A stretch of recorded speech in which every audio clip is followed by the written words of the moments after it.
This presentation is all about how refugees are affecting our economy.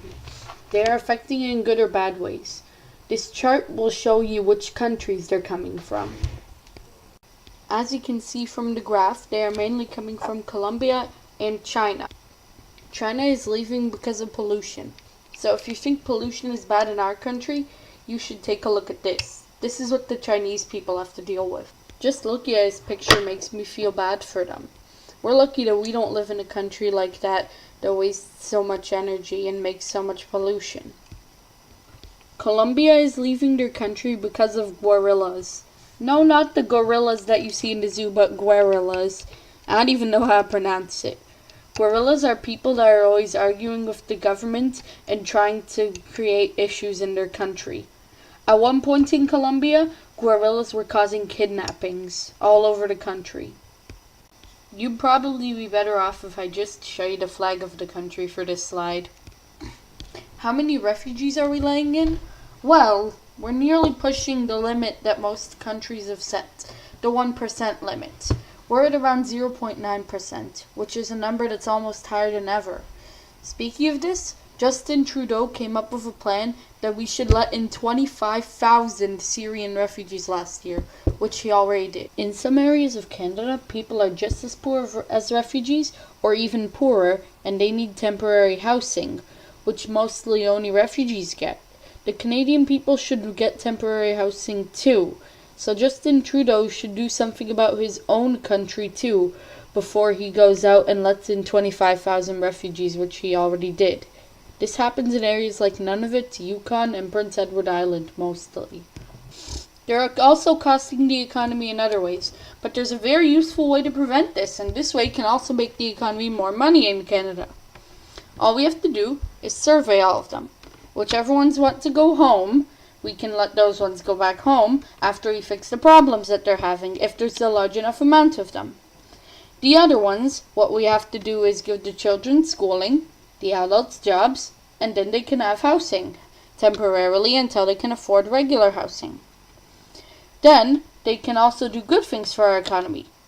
The adults can use jobs to help provide services, and they can also bring in new money for our economy. See, this is how we can stay a good country while at the same time a well-developed country. We have to help the refugees while at the same time helping ourselves.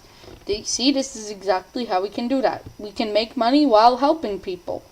That's a good solution.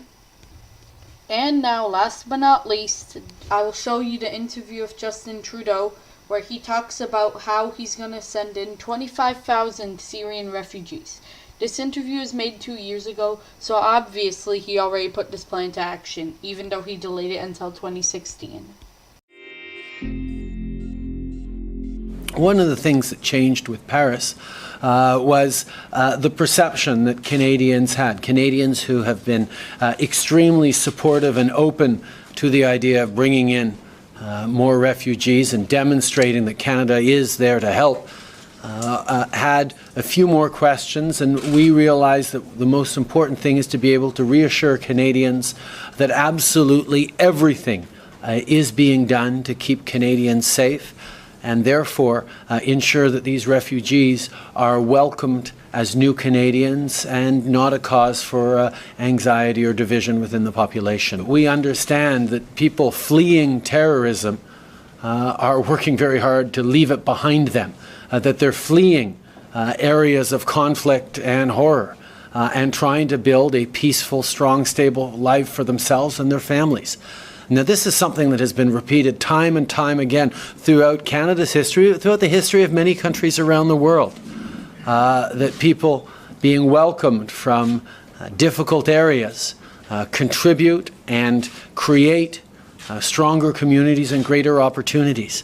And I know that when those 25,000 new Canadians begin to integrate into families, into homes over the course of this winter, as people get to know the extraordinary individuals who are working hard to be able to contribute to Canada and to our future, then many of the fears that come from not having personal connections and contacts with people will simply evaporate.